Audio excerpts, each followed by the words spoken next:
জি বাংলার জনপ্রিয় সিরিয়ালগুলোর মধ্যে অন্যতম কমলা নিবাস। মাস কেটে গেলেও টিআরপি অধরা।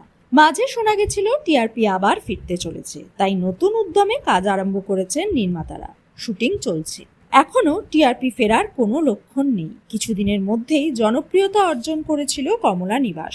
মধ্যবয়সী প্রেমের গল্প। কমলা এবং শ্রীনিবাসকে কেন্দ্র করে চিত্রনাট্য। তার ছেলে মেয়েদের জীবনও দেখানো হচ্ছে। তাদের ছোট মেয়ের বিয়ে হলেও সুখী নয়।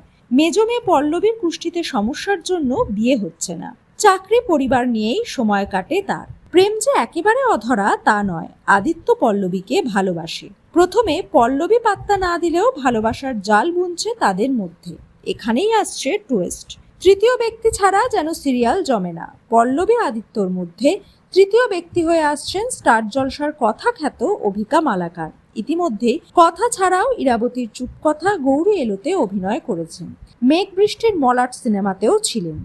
কমলা নিবাসের মোড় ঘুরবে এমএলএ কৈলাস দেবনাথ এবং তার স্ত্রীর আগমনে।